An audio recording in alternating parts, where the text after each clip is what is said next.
Welcome to Davatoon's video. एक समय की बात है, एक गांव में रमेश नाम का आदमी अपनी पत्नी रामा और बेटे सोनू के साथ एक छोटे से घर में रहता था। सोनू बहुत होशियार लड़का था और पास के स्कूल में पढ़ता था, जहां वह हमेशा अपनी कक्षा में प्रथम स्थान पर आता था। गांव में उसकी खूब प्रशंसा होती। एक दिन स्कूल के टीचर ने सोनू से पूछा, बेटा, तुम अपने स्कूल की फीस कब जमा करोगे? सर, मैं घर जाकर अपने पिताजी से कहूंगा कि वह मेरी फीस जमा करवा दें। कुछ समय बाद स्कूल की छुट्टी हुई और सोनू गांव के रास्ते से दौड़ता हुआ घर पहुंचा। उसने अपनी मां से पूछा, माम, पिताजी कहाँ हैं? बेटा, वो अभी बाजार गए हैं, जब आ जाएं तो बात कर लेना। ठीक है माँ, लेकिन मुझे बहुत जोर से भूख लगी है, जल्दी से खाना लगा मां दो। ने उसके लिए खाना परोसा और सोनू ने पेट भरकर खाना खाया। थोड़ी देर बाद सोनू के पिताजी रमेश घर आए। सोनू ने तुरंत पूछा, पापा, स्कूल में टीचर ने कहा कि स्कूल की फीस जमा करवा दें। बेटा, अभी मेरे पास रुपए नहीं है। अपने टीचर से कहना कि वो अपनी फीस 1 महीने बाद ले ले। अगली सुबह सोनू जब स्कूल गया तो टीचर ने फिर पूछा।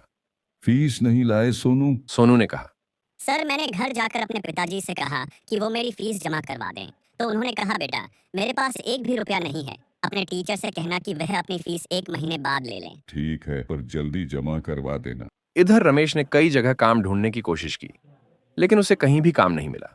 उसने उदास होकर सोचा, अब मैं क्या करूं? मैं अपने बच्चों की स्कूल फीस कैसे जमा करूंगा? तभी उसकी नजर घर के बाहर खड़े 2 नारियल के पेड़ों पर पड़ी। उसने क्यों न सोचा, मैं इन पेड़ों को काटकर उनकी लकड़ी बाजार में बेच दूं, जिससे कुछ पैसे आ जाएंगे। रमेश कुल्हाड़ी लेकर बाहर जाने लगा। तभी सोनू ने पूछा, कहाँ जा रहे हो पिताजी? अरे बेटा, हमारे घर के बाहर जो 2 नारियल के पेड़ खड़े हैं उन्हें काटने जा रहा हूँ और उनकी लकड़ी बाजार में बेच दूंगा। पर पिताजी, पेड़ काटना तो बुरी बात है। जानता हूँ बेटा, पर मेरे पास कोई और रास्ता नहीं है। रास्ता है पिताजी, क्यों ना तुम इन पेड़ पर लगे नारियल को बाजार में बेचना शुरू कर दो। अगली सुबह रमेश ने पेड़ से सारे नारियल तोड़े और उन्हें ठेले पर रखकर बाजार में बेचने चला गया। उस दिन भयंकर गर्मी थी, इसलिए रमेश के सारे नारियल जल्दी ही बिक गए। रमेश खुशी खुशी घर लौटा और बोला, अरे बेटा, तेरा आइडिया तो काम कर गया। मैंने जैसे ही बाजार में ठेला लगाया तो मेरे सारे नारियल बिक गए। धीरे धीरे रमेश की आमदनी बढ़ने लगी और उसने सोनू की स्कूल की फीस भी जमा कर दी। सब कुछ ठीक चल रहा था, लेकिन एक दिन रमेश ने सोचा, मेरे नारियल जल्द ही बिक जाते हैं और कई ग्राहकों को वापस लौटना पड़ता है। क्यों ना मैं नारियल पानी में पानी मिलाना शुरू कर दूं, इससे मेरी दुगनी आमदनी हो जाएगी। अगले दिन रमेश ने नारियल पानी में साधारण पानी मिलाया और बेचने चला गया, लेकिन पानी का स्वाद बिगड़ गया। एक ग्राहक ने नारियल पानी पीते ही कहा, आज का नारियल पानी तो पहले जैसा नहीं लग रहा भाई। रमेश ने झूठ बोलते हुए कहा, नहीं भाई, नारियल तो उसी पेड़ के हैं जहां से पहले लाता था। यह सिलसिला कई दिनों तक चला।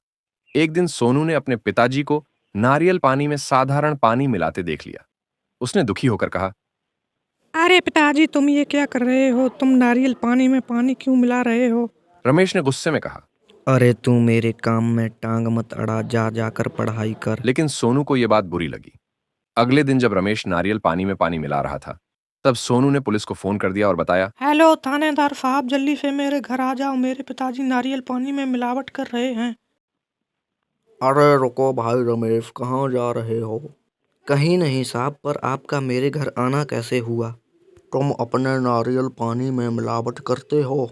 नहीं थानेदार साहब, आपसे किसी ने झूठ कहा है, मैं तो सही नारियल पानी बेचता हूँ। अरे तुम झूठ बोल रहे हो। पुलिस आई और रमेश को गिरफ्तार कर ले गई। कुछ दिनों बाद जब रमेश जेल से छूटा तो उसने सोनू से कहा, काश कि बेटा मैंने तेरी बात मानी होती तो आज मुझे ये दिन नहीं देखना पड़ता।